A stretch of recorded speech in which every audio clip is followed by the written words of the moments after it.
नमस्कार दोस्तों, स्वागत है आपके अपने यूट्यूब चैनल ज्ञान फॉर एग्ज़ाम में। आपके लिए जो BPSC group D Bihar SSC को देखते हुए एग्ज़ाम का बूस्टर डोज सीरीज चलाया गया था लूसेंट समान ज्ञान का।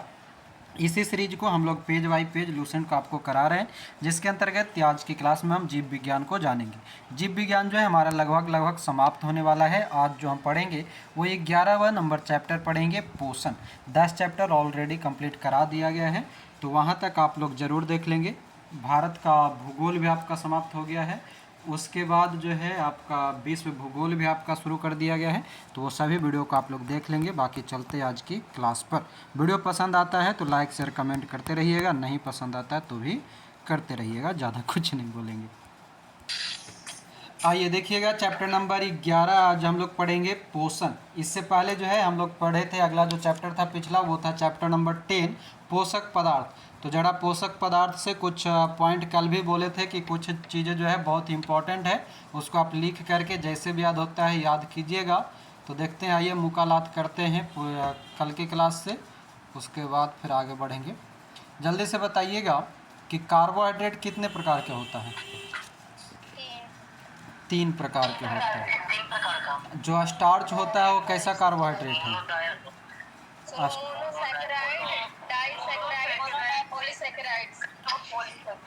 हाँ, स्टार्च जो होता है, स्टार्च कैसा है कार्बोहाइड्रेट है, जो बताइए। पॉली है, पॉली। स्टार्च जो है पॉली है। स्टार्च और सेल्यूलोज दोनों poly. Starch, cellulose, glycogen, chitin, ये सभी पॉलीसेकेराइड है। माल्टोज बताएंगे कौन सा सेकेराइड है? हाँ, माल्टोज, सुक्रोज और लैक्टोज, ये तीनों जो है आपको मिलेगा डाइसेकेराइड। माल्टोज, सुक्रोज, MSL, ठीक है, ये मिलेगा आपको डाइसेकेराइड। एक बताइएगा कि ग्लूकोज और फ्रुक्टोज को मिलाने पर क्या बनता है? सुक्रोज बनता है। और ग्लूकोज और ग्लैक्टोज मिला दे तो लैक्टोज बन जाएगा, क्योंकि ग्लैक्टोज में ऑलरेडी ग्लूकोज मिला रहता है, तो उससे ग्लूकोज ख़त्म हो जाता है, सिर्फ लैक्टोज बच जाता है। ग्लूकोज और ग्लूकोज को मिला देंगे तो माल्टोज। हाँ, ग्लूकोज को मिला देंगे तो माल्टोज, ग्लूकोज ग्लैक्टोज को मिलाएंगे तो लैक्टोज, और फ्रुक्टोज और ग्लूकोज को मिला देंगे तो सुक्रोज। हम लोग एक पढ़े थे प्रोटीन, जो है प्रोटीन जो है कितने अमीनो अम्ल से मिलकर बना होता है? 20 अमीनो अम्ल से बना होता है। हाँ, एक काम करने वाली महिला के लिए प्रतिदिन कितना प्रोटीन लेना चाहिए? 45 ग्राम। और कोर्नियन के लिए?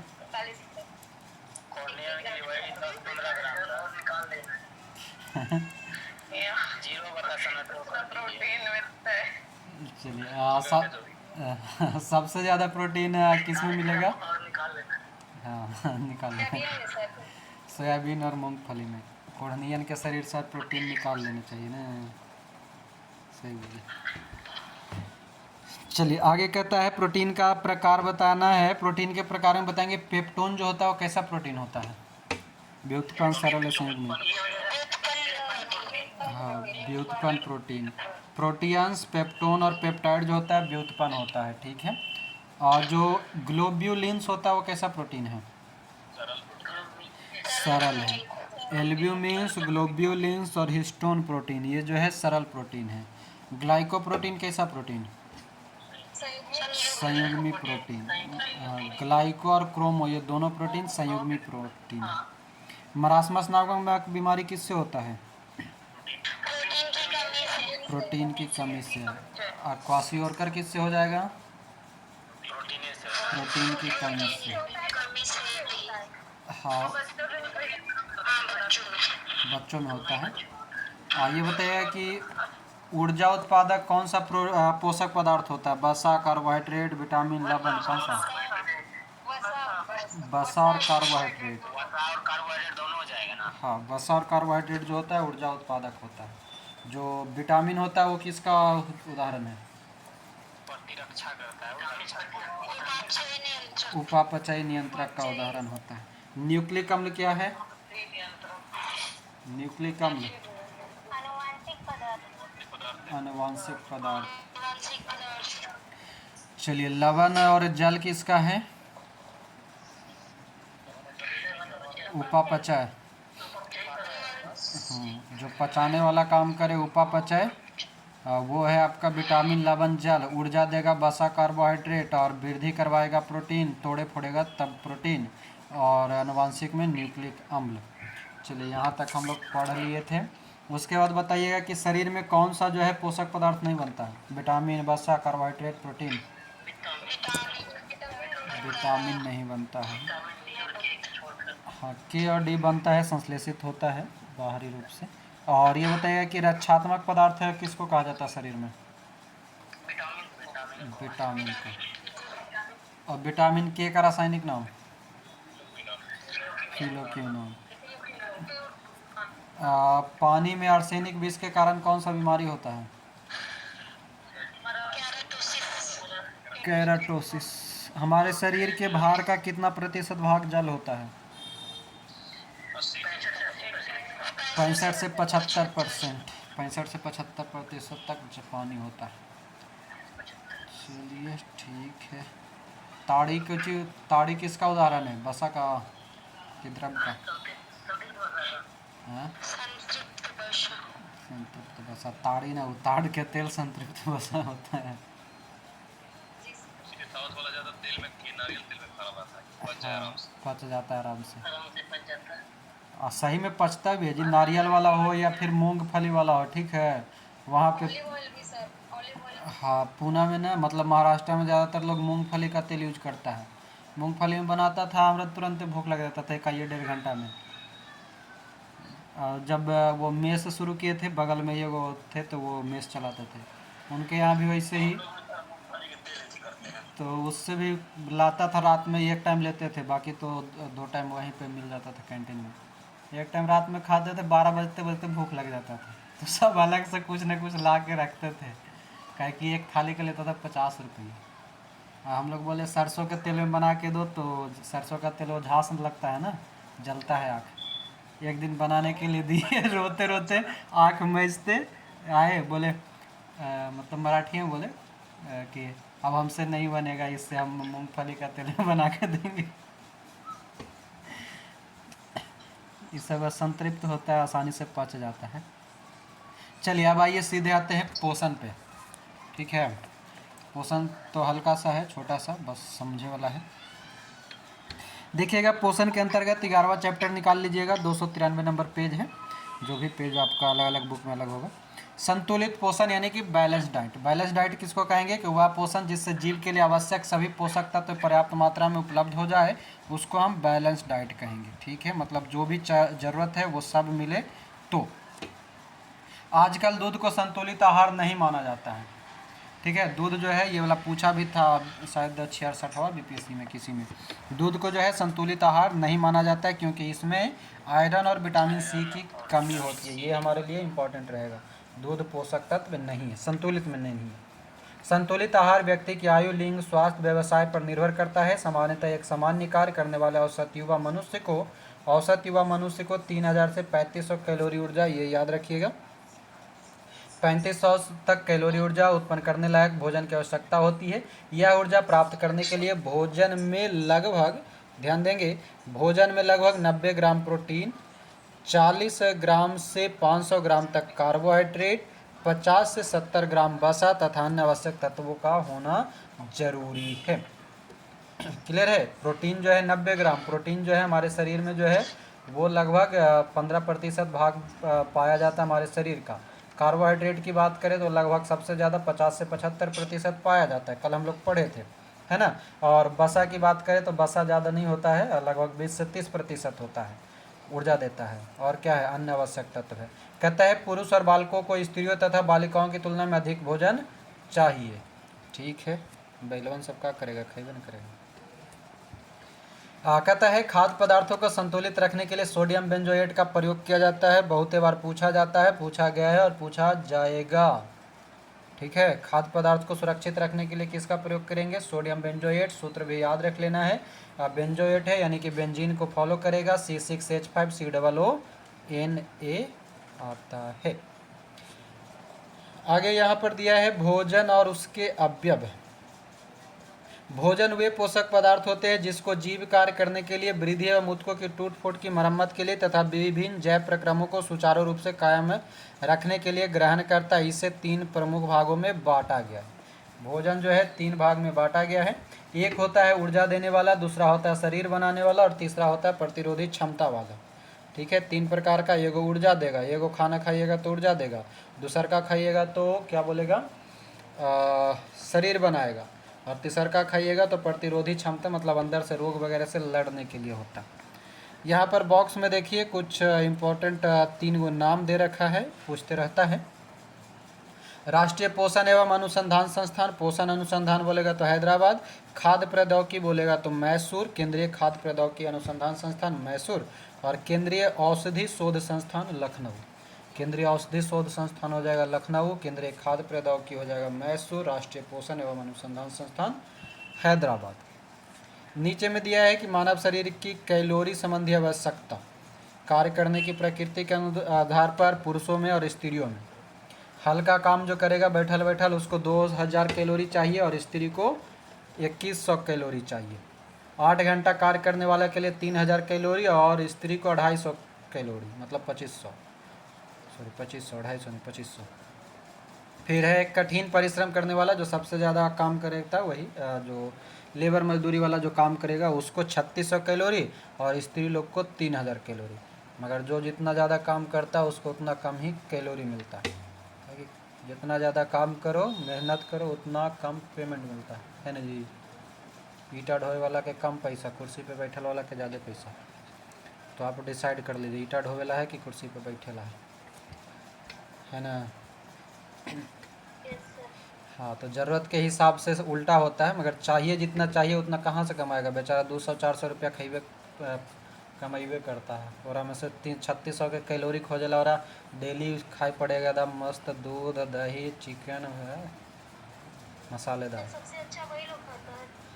हाँ, संतुष्टि से खाता है। आपके हमारे जैसा नहीं है पैसा पैसा, वो संतुष्टि से खाता है। कमाना 400 रुपया डेली है उसको फिक्स है 400 रुपया कमाना है, 200 रुपया डेली खा जाओ, 200 रुपया अपना बचा लो आगे के लिए। जो जितना कम कमाता है वो उतना संतुष्टि से खाता है। बाकी सबके तो हाई धन जाने दीजिए।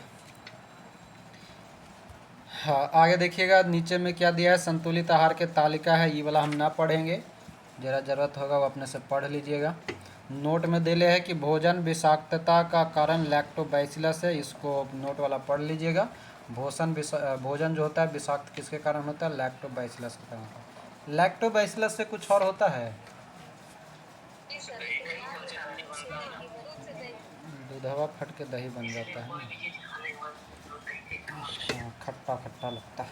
लैक्टोबैसिलस जो है मुख्यतः खट्टा ही करता है, इसलिए। चलिए, तो 11 नंबर चैप्टर जो था वो पोषण था, पालन पोषण हो गया। संतुलित भोजन खाइए और पोसाते रहिए। अब जो है वो है हमारा मानव रोग, जो कि बायोलॉजी का एक और सबसे इम्पोर्टेंट चैप्टर में से एक है ना। इस चैप्टर के अंतर्गत आपका प्रोटोजोआ, बैक्टीरिया, वायरस और फंगस मिलेगा। ये 4 गो चीज़ मिलेगा और ये चारों से संबंधित रोग मिलेगा। और ये चारों से संबंधित रोग जो होगा वो किसके कारण होता है, किसको प्रभावित करता है, ये सबसे इम्पोर्टेंट होता है। लक्षण तो किसी किसी का पूछा जाता है, ज़्यादा नहीं पूछा जाता। उसके बाद कुछ रोग होता है जो हमारा आनुवांशिकता के आधार पर चलता है, वो हमारे लिए इम्पॉर्टेंट रहेगा। और कुछ रोग जो है वो कभी कभी आते जाते रहता है, अचानक होता है, किसी के कारण नहीं, वो किसी और अवस्थाओं के कारण होता है, वो होता है। तो मिला जुला कर के ये चैप्टर हमारे लिए इम्पॉर्टेंट है, महत्वपूर्ण है। तो थोड़ा सा देखिएगा, रटिएगा, रटने वाला ही है, समझने वाला कुछ नहीं है। और जो समझने वाला है वो डायरेक्टली एक और में समझ भी नहीं सकते। तो आइए देखिएगा, चैप्टर नंबर 12 निकाल लेंगे, मानव रोग। और मानव रोग में सबसे पहला है आपका परजीवी, यानी कि जिसे हम प्रोटोजोआ कहते हैं, और प्रोटोजोआ से होने वाला रोग। सबसे पहला जो रोग है वह है मलेरिया। ठीक है, मलेरिया जो है ये प्रभावित, इसका तीनों चीज़ याद रखना होगा मुख्य रूप से, और एक जो वाहक होता है वो 4 चीज़ इसमें दिया गया है प्रोटोजोआ के अंतर्गत, और चारों याद रखना होगा। सबसे पहला आता है हमारा मलेरिया। मलेरिया जो होता है वो हमारे शरीर में तिल्ली और आरबीसी यानी कि रेड ब्लड कॉर्पोसल्स को प्रभावित करता है। जल्दी से बताइएगा, इसका और एक नाम होता है आरबीसी का, वो बताइए हमको। एरिथ्रोसाइट। इरिथ्रोसाइट कहते हैं आरबीसी को, तो ये भी याद रखिएगा। तो कहता है कि मलेरिया तिल्ली एवं आरबीसी प्रभावित अंग करता है। प्लाज्मोडियम इसका परजीवी है। मलेरिया जो है प्लाज्मोडियम परजीवी के कारण होता है। और इसका वाहक मच्छर कौन सा है, तो फीमेल एनफ्लूएंजा यानी कि मादा एनफ्लूएंजा। एरा से होता क्या है, तो ठंड के साथ बुखार रहता है। दूसरा होता है पायरिया। पायरिया जो होता है ये मसूड़ा को प्रभावित करेगा। एंटी अमीबा जिंजीबेलिस परजीवी का जो मतलब कि पायरिया का जो परजीवी है वह है एंटी अमीबा जिंजीबेलिस। इसका कोई वाहक नहीं है, मसूड़ा से रक्त निकलते रहेगा, पायरिया कहलाएगा। सोने की बीमारी मस्तिष्क को प्रभावित करेगा। ट्रिपैनोसोमा नामक परजीवी से होता है। ट्रिपैनोसोमा नामक परजीवी से सोने की बीमारी होगा। सीसी नामक मक्खी काटेगा। बहुत नींद के साथ बुखार रहेगा, खूब नींद आएगा। चौथा है पेचिस। पेचिस जो होता है वो आंत को प्रभावित करता है। और आंत जो है किस परजीवी के कारण प्रभावित होता है, तो एंटी अमीबा हिस्टोलिट का। ये देखिए वाला प्रश्न पूछा हुआ है, डायरेक्टली दे दिया था कि हिस्टोलिटिका नामक परजीवी से कौन सा रोग होता है, ठीक ना। तो याद रखिएगा पेचिस। 2 गो एंटी अमीबा वाला है, एंटी अमीबा जिंजेबेलिस से पायरिया और एंटी अमीबा हिस्टोलिटिका से पेचिस। और पेचिस में होता क्या है, तो श्लेष्मा एवं खून के साथ दस्त होता है। कालाजार। कालाजार जो है अस्थि मज्जा यानी कि बोन मैरो को प्रभावित करेगा। और परजीवी कौन सा है, लिस्मेनिया डोनावानी। लिस्मेनिया डोनावानी इसका परजीवी है और बालू मक्खी से होगा। तेज बुखार इसके अंतर्गत रहता है। तो ये 5 है। शायद इसका एक ट्रिक भी होता है, पापा काम पे सोते हैं, ऐसा ही पापा, हाँ पापा पेचिस, काम का से कालाजार, माँ से मलेरिया, सोते से सोने की बीमारी। हाँ।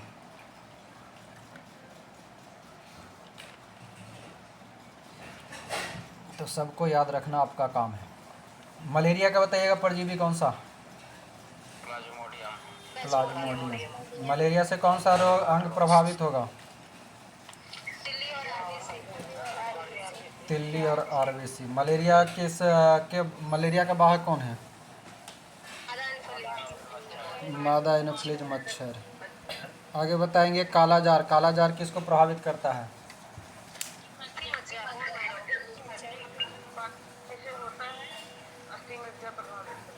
हाँ जो क्या बोले थे, कालाजार। कालाजार जो है अस्थि मज्जा को प्रभावित करेगा। लिस्मेनिया डोनावानी से परजीवी है और बालू मक्खी इसका वाहक होता है।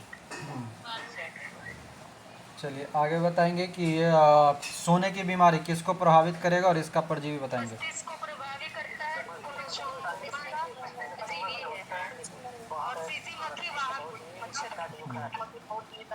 चलिए देखिए कहता क्या है, सोने की बीमारी। तो इसका देखिए परजीवी में भी सोमा से सोना बना दीजिए ना, सोना मतलब सोने वाला, तो ये इसका परजीवी पकड़ा जाएगा। बाकी और कोई ऐसा परजीवी नहीं है जिसका नाम ट्रिपैनोसोमा है, ठीक ना। तो अगर परजीवी ना याद रहे तो ऑप्शन में खोजिएगा ट्रिपैनिसोमा।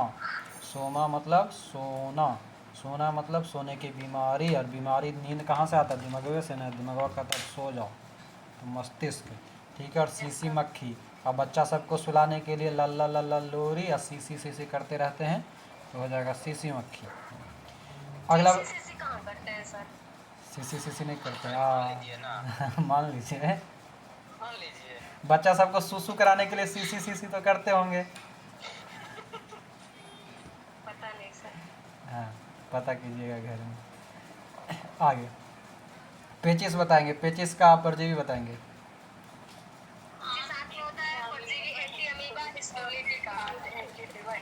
एंटमीबा हिस्टोलिटिका होता है। पेचिस जो है आंत को प्रभावित करेगा, ठीक है। एगो बच गया पायरिया।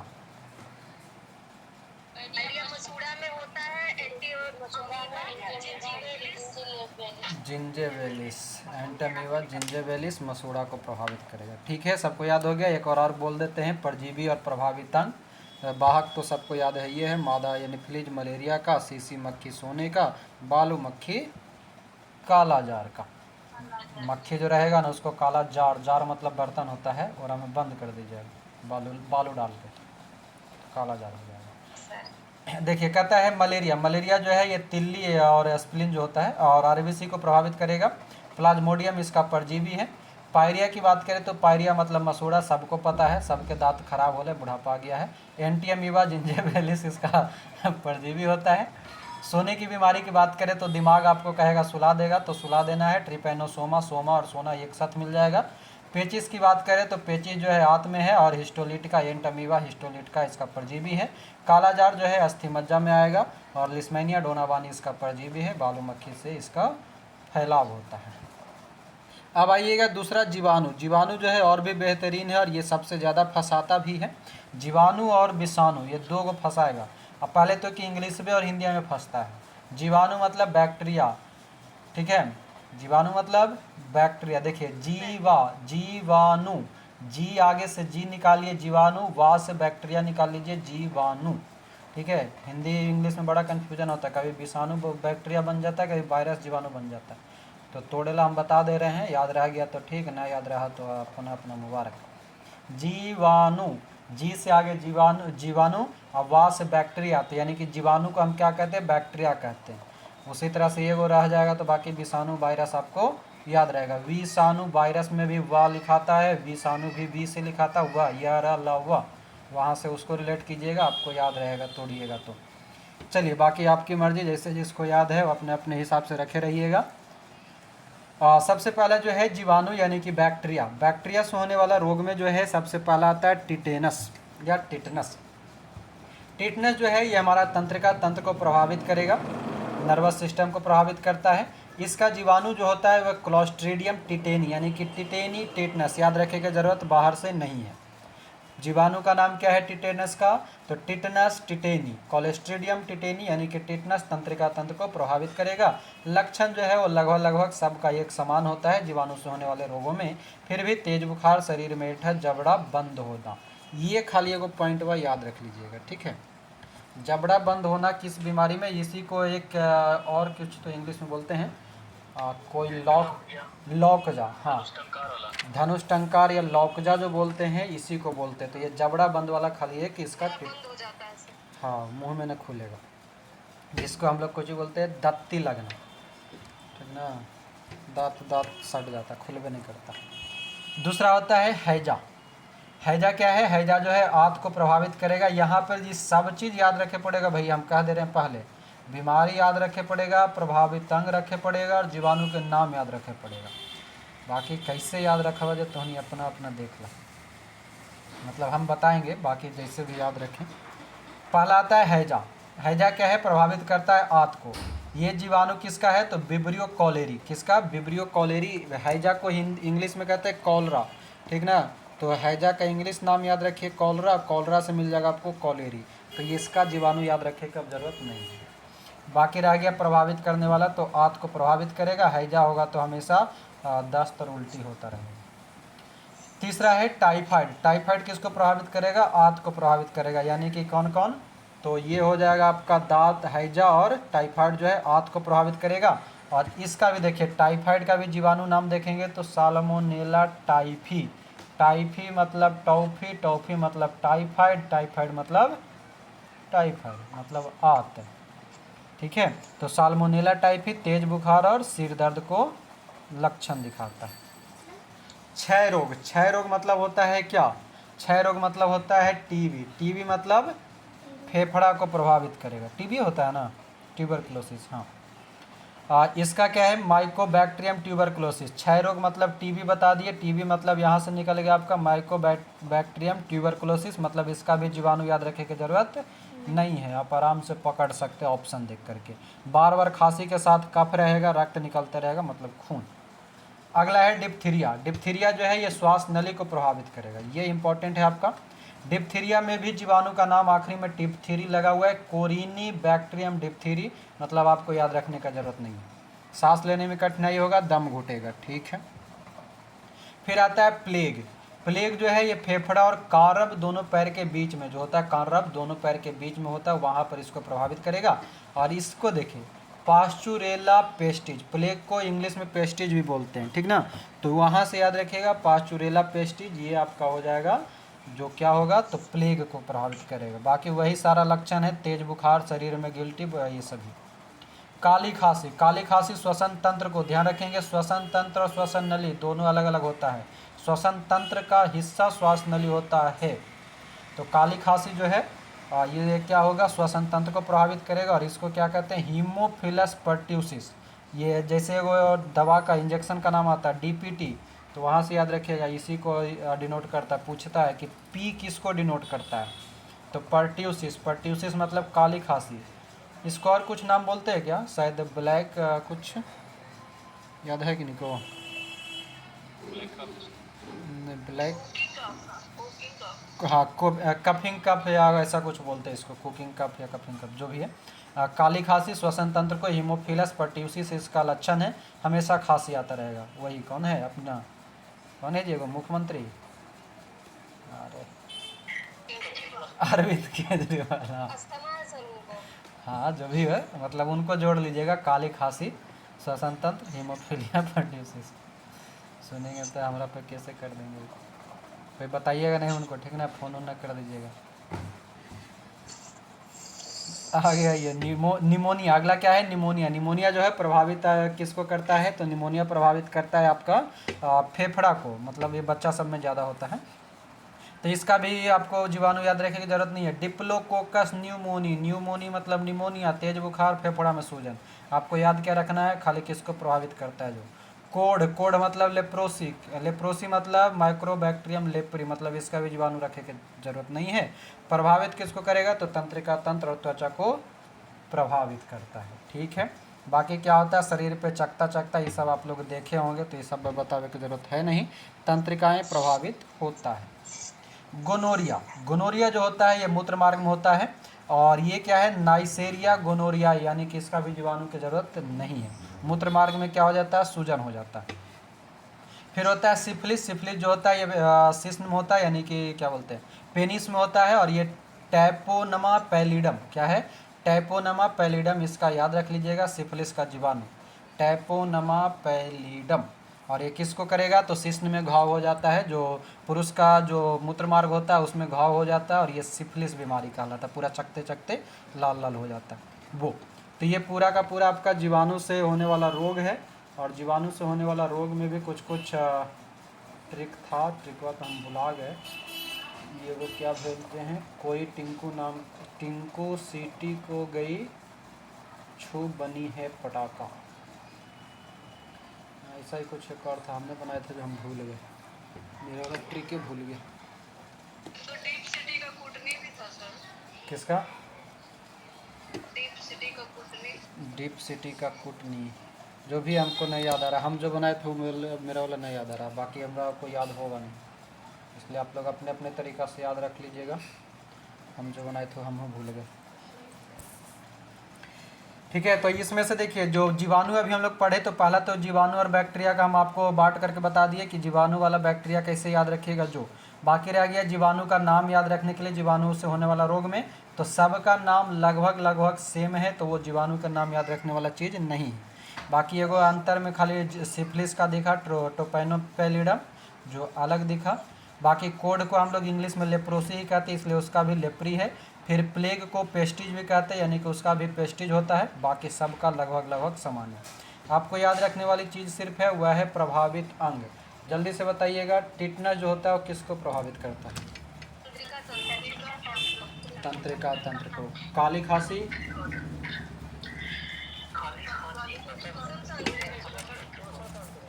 हाँ खांसते रहेगा तो श्वसन तंत्र ही प्रभावित होगा। डिप्थीरिया,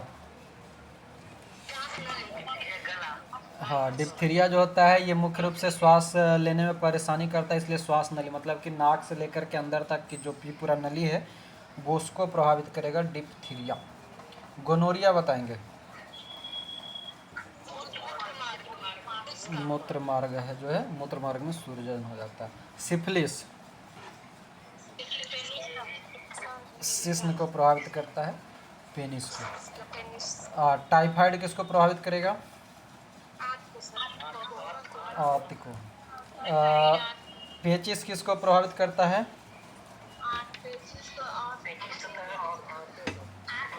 आंत को।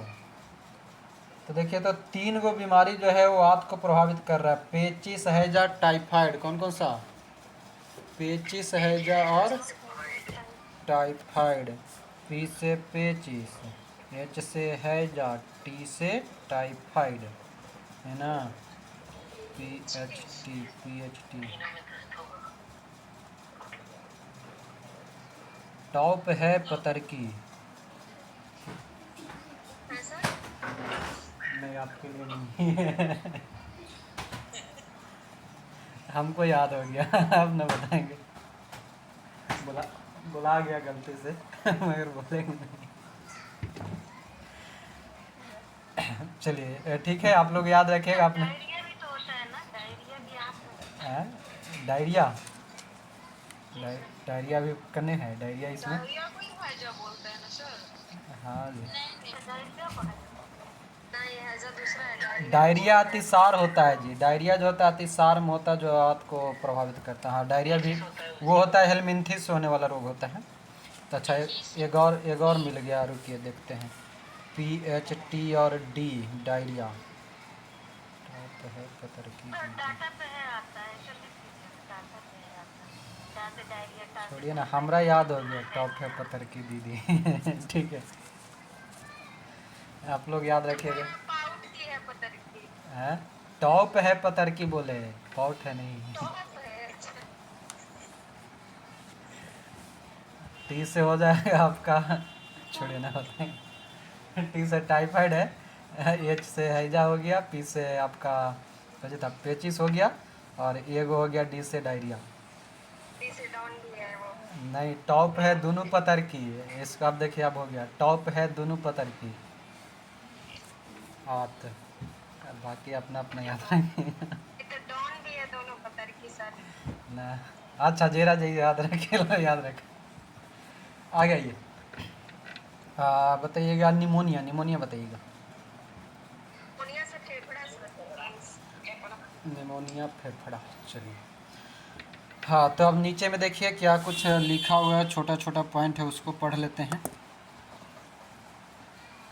क्या कहता है? मेकुलाच ने 1827 ईस्वी में सर्वप्रथम मलेरिया शब्द का प्रयोग किया। मलेरिया शब्द देखिएगा, मेकुलाच मलेरिया रोग की पुष्टि जो है रक्त की बूंद तथा PF मामलों के लिए RD किट्स सूक्ष्मदर्शी, ये बहुत इंपॉर्टेंट है। RD किट्स का प्रयोग किस रोग में करेंगे? मलेरिया में। ये लगा हाल फिलहाल में कहीं पूछा है का ये क्वेश्चन? हमको कहीं पे लग रहा है कि कहीं देखे हैं। RD किट्स का प्रयोग कहाँ होता है? मलेरिया को खोज कौन किया था वो? नहीं, वो तो दूसरा चीज़ था है। सर वायरल टेस्ट टाइफाइड के लिए। अच्छा, बिडाल होता। चलिए ठीक है, ये मैकुलाच ने 1827 ईस्वी। यहाँ पर जो आप शब्द बोले पतरकी मतलब क्या है पूछेंगे? कौन पतरकी? पतरकी मतलब पेचिस। पतरकी पेचिस हो जाएगा। सब पतरकी ये पकड़ लेना रही, आगे बढ़ी। जब पतला पतला होंगे वो गरिया ही रहे होंगे। अब नहीं सर, अच्छा है। मेकुलाच ने 1827 ईस्वी में सर्वप्रथम मलेरिया शब्द का प्रयोग किया। मलेरिया रोग की पुष्टि रक्त की बूंद तथा PF मामलों के लिए RD किट्स सूक्ष्मदर्शी जांच द्वारा की जाती है। लेबरन ने 1880 में मलेरिया से पीड़ित व्यक्ति में के रुधिर में मलेरिया परजीवी प्लाज्मोडियम की खोज की। यानी कि प्लाज्मोडियम की खोज कौन करेगा? लेबरन करेगा। लेबरन जो है प्लाज्मोडियम की खोज करेगा, जो कि मलेरिया परजीवी है। हाँ, आगे देखिएगा। रोनाल्ड रॉस जो कि 1887 में मलेरिया परजीवी द्वारा मलेरिया होने की पुष्टि किया तथा बताया कि मच्छर इसका वाहक है। यानी कि मलेरिया से संबंधित जो है 3 गो आदमी आया है अभी तक। मेकुलाच मलेरिया शब्द देगा, लेबरन प्लाज्मोडियम नाम देगा परजीवी का, खोजेगा, और रोनाल्ड रॉस जो है मलेरिया परजीवी की पुष्टि करेगा और मच्छर उसका वाहक है, ये बताएगा। कहता है मलेरिया रोग में लाल रुधिराणु नष्ट हो जाते हैं या तथा रक्त में कमी आ जाती है। लाल रुधिराणु मतलब क्या? RBC। ठीक है, RBC में कमी आ जाएगा और नष्ट हो जाता है, रक्त में कमी आ जाता है। इसके उपचार में देखिएगा, नाम सब याद रखिएगा। कुनैन, पेलुड्रीन, क्लोरोक्यून, प्रीमाक्यून। जरा में तो कुनैन और क्लोरोक्यून अभी तो हाँ, जो है क्लोरोक्यून अभी हाल फिलहाल में चर्चा में भी रहा था कोरोना के समय। बाकी रह गया पेलुड्रीन और प्रीमाक्यून, ये सभी मलेरिया से संबंधित हैं। 1882 ईस्वी में जर्मन वैज्ञानिक रॉबर्ट कोच ने कॉलरा और TB के जीवाणु की खोज की। रॉबर्ट कोच जो है कॉलरा मतलब हैजा, ठीक है, और टीबी मतलब ट्यूबरक्लोसिस, ट्यूबरक्लोसिस मतलब क्षय रोग। जल्दी से बताइए, जो हैजा है वो किसको प्रभावित करेगा और टीबी किसको प्रभावित करेगा? टीबी फेफड़ा को। टीबी देख के ज़्यादा फड़फड़ाई लगने का। चलिए, तो टीबी जो है फेफड़ा को प्रभावित कर दिया, और यहाँ पर जो है रॉबर्ट कोच जो है वो उसका जीवाणु की खोज करेगा। लुई पास्चर ने रेबीज का टीका तथा दूध का पास्चुराइजेशन किया। ये सब हमेशा पूछते रहता है, चलता फिरता क्वेश्चन है। तुम जिधर जाओगे उधर मुझे पाओगे, ऐसा वाला क्वेश्चन है। ठीक है, कहता है बच्चों को डीपीटी टीका उन्हें डिप्थीरिया, काली खांसी और टिटनेस के लिए दिया जाता है। वही हो गया डीपीटी। डी से डिप्थीरिया, पी से पर्ट्यूसिस, टी से टिटनस। जल्दी से तीनों के प्रभावित अंग बताइए। डिप्थीरिया, काली खांसी और टिटनस से प्रभावित अंग बताएंगे।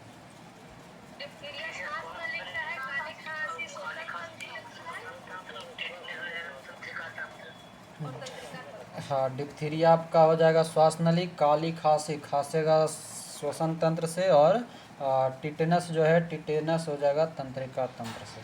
तो तीनों याद रखिएगा। तो जीवाणु सबको याद हो गया, बैक्टीरिया। अब आगे बढ़ते हैं। अगला क्या है? वायरस। ये चाचा इन्हें डांटो, खड़े गाल पे छापो, ये वाला है ये। देखिएगा, विषाणु यानी कि वायरस, इसमें भी वही बी और वाई याद रखिएगा। जिनको कन्फ्यूजन होता है उनको, जिनको याद रहता है तो याद रहता है। हमारा कन्फ्यूजन हो जाता था, इसलिए हम उसको तोड़ ताड़ के याद रख लिए।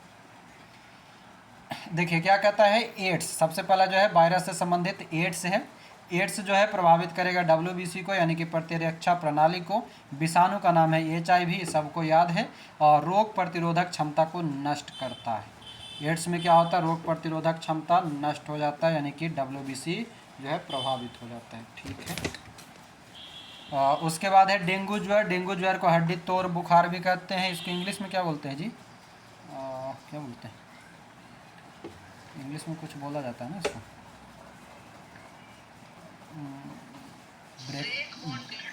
ब्रेकन bone fever, bone fever, ब्रेकन bone fever.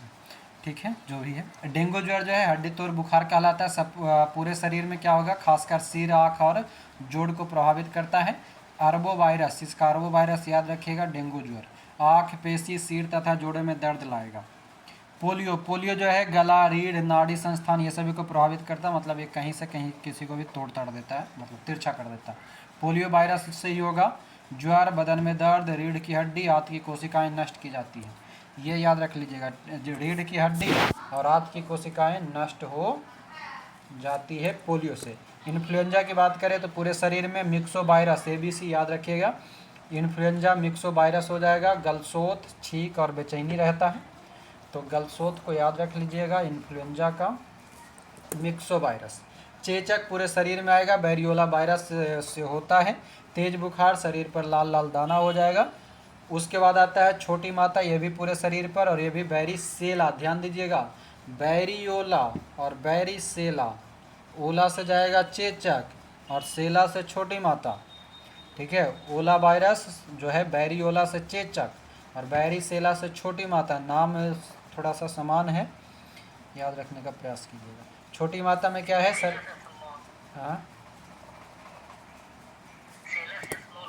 हाँ, सेला से स्मॉल हो जाएगा, वो भी सही है। स्मॉल मतलब छोटी माता, सेला यानी कि सज वाला जोड़ लीजिएगा। गलसोथ, गलसोथ जो है पैराथायराइड ग्रंथि को प्रभावित करता है। ज्वार के साथ मुंह खोलने में कठिनाई हो जाएगा। खसरा, खसरा जो है ये भी संपूर्ण शरीर को करेगा प्रभावित। मोरबिली वायरस, इसका सबका वायरस याद रखना पड़ेगा वायरस वाला में। ठीक है, खसरा का हो जाएगा मोबिरली वायरस, शरीर पर लाल दाना होना। ट्रैकोमा, ट्रैकोमा और ग्लूकोमा दो बीमारी होता है, ये आँख को प्रभावित करता है। ट्रैकोमा क्या है? तो आँख को प्रभावित करेगा, लाल हो जाता है आँख और आँख में दर्द होता है। उसके बाद आता है हेपेटाइटिस या पीलिया। हेपेटाइटिस को ही पीलिया कहा जाता है। यकृत को प्रभावित करेगा और कहता है कि पेशाब पीला होगा, आँख तथा त्वचा पीला हो जाता है। जब ज़्यादा हेपेटाइटिस पीलिया हो जाए तो एकदम ठंडा ठंडा पानी से उसको नहलाते रहिए, जल्दी ठीक हो जाएगा। मेरे यहाँ एगो कुआँ है, जब भी जिसको होता है हेपेटाइटिस पीलिया उसको दिन भर कुएं में नहलाता है, मतलब कुआँ के बाहर मार बाल्टी दिन भर में 3-4 बार। ठीक भी हो जाता है। अगला है रेबीज। रेबीज क्या करता है, तंत्रिका तंत्र को प्रभावित करता है। और रैबिडो वायरस, रेबीज का रैबिडो याद रखिएगा, रोगी पागल हो जाएगा, जीभ बाहर निकालता है, कुत्ता जैसा हाँफता है ना इससे। रेबीज को और कुछ कहते हैं, रेबी का दूसरा नाम बताइए। हाइड्रोफोबिया, हाँ पानी से डर लगता है। चलिए, मेनिंजाइटिस, ये दिमाग को करेगा प्रभावित और तेज बुखार रहेगा। और एक होता है हर्पीज, हर्पीज त्वचा को प्रभावित करेगा, हर्पीज वायरस से होगा, त्वचा में सूजन हो जाती है। तो ये सभी के सभी आपका वायरस जनित रोग था। एड्स, डेंगू, पोलियो, इन्फ्लुएंजा, चेचक, छोटी माता, गलसोत, खसरा, ट्रेकोमा, हेपेटाइटिस, रेबीज, मेनिंजाइटिस और हर्पीज। ए चाचा इसे डांटो, खड़े गाल पे छापो। ये तो विषाणु वाला है ना। हाँ, परजीवी प्रोटोजोआ वाला पे था पापा काम पर सोते हैं। और बैक्टीरिया वाला मेरा अपना ट्रिक नहीं याद आ रहा है, तो बाकी हमरा और कोई ट्रिक नहीं याद है, हम बनाए थे तो भुला गए। जरा पानी दो बेटी रिया। जरा पानी दो बेटी। नया आप लोग बताइएगा जो नया था, हम अपने बनाए थे, हम खोज लेंगे उसको कभी। हाँ, आगे देखिएगा, इसमें नीचे में वो दिले है एड्स। एड्स का सबको पूरा नाम पता ही है, acquired immuno deficiency syndrome. HIV का पूरा नाम बताइए तो जल्दी से। ह्यूमन HIV का ह्यूमन इम्यूनो, चलिए ठीक है, वायरस।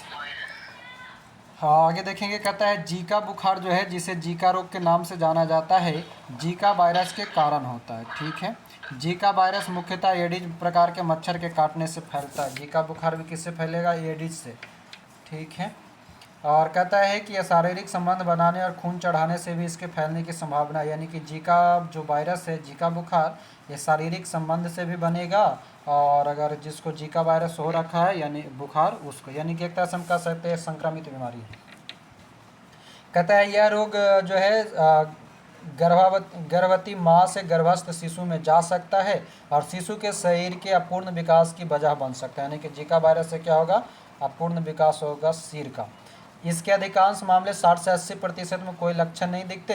यदि कोई लक्षण दिखते हैं तो वे लक्षण इस प्रकार होते हैं कि बुखार, लाल आँख, जोड़ों में दर्द, सिर दर्द और लाल चकत्ता। यानी कि जीका वायरस का कोई खास लक्षण नहीं है। आगे दिया है हेलमिंथिज द्वारा होने वाली रोग, दो है फाइलेरिया और अतिसार। अतिसार को डायरिया कहते हैं। डायरिया कहता है कि इस रोग का कारण है आंत में मौजूद एस्केरिस लुब्रिकॉर्डिज नामक अंतः परजीवी प्रोटोजोआ। अतिसार में क्या है, एस्केरिस लुब्रिकॉर्डिज अंतः परजीवी प्रोटोजोआ यानी कि निमोटोड है, जो घरेलू मक्खी द्वारा प्रसारित होता है। डायरिया किससे फैलेगा, घरेलू मक्खी से। इसमें आंत में घाव हो जाता है, प्रोटीन पचाने वाला एंजाइम ट्रिप्सिन नष्ट हो जाता है और यह रोग जो है बच्चों में अधिक होता है। यह अतिसार जो है बच्चों में होगा, ट्रिप्सिन को नष्ट करेगा, आंत में घाव होगा, प्रोटोजोआ से होता है, अंतः परजीवी प्रोटोजोआ से। तो ये ध्यान रखिएगा, जो हेलमिंथिज के कारण है, मगर अगर हेलमिंथिज ऑप्शन में अगर नहीं रहेगा ना तो आप डायरिया को ले जा सकते हैं, किसमें, प्रोटोजोआ में। ठीक है, अगर नहीं कुछ रहेगा तब ऐसे हेलमिंथिज खोजने का प्रयास कीजिएगा। फिर है फाइलेरिया। फाइलेरिया क्या है, यह रोग फाइलेरिया बैंक्रोफटाई नामक कृमि से होगा। इस कृमि का संरचना जो है क्यूलेक्स मच्छर के दंश में से होता है। फाइलेरिया किससे, तो क्यूलेक्स मच्छर के कारण।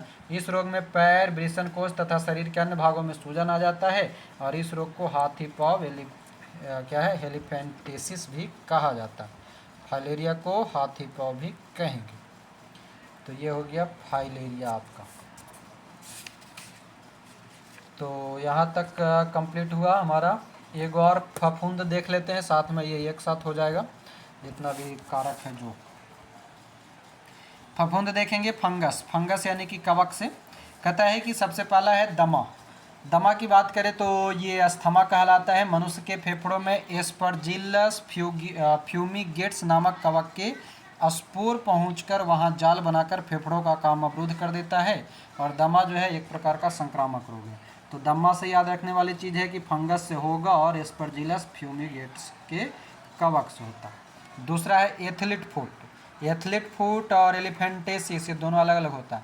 एथलीट फुट क्या है कि यह रोग टीनिया पेडिस नामक कवक से होता है। टीनिया पेडिस से होगा एथलीट फुट। त्वचा का संक्रमण रोग है, पैरों की त्वचा के फटने और कटने मोटे होने से होता है। खाज, खाज को स्केबिज बोलते हैं। यह किसके कारण? तो ये केरस स्केबिज के कारण होगा। और उसमें क्या है, त्वचा में खुजली होती है, सफ़ेद दाग पड़ जाता है। गंजापन, बाल्डनेस, टीनिया कपेटिस। गंजापन किससे होगा? टीनिया कपेटिस, कपार पेटिएगा और का गंजापन जो है टीनिया कपेटिस, और इसमें सर के बाल गिर जाएगा। दाद, दाद यानी कि रिंग बॉम। रिंग बॉम क्या है? तो ट्राइकोफाइटॉन लेरूकोक्सम। क्या है?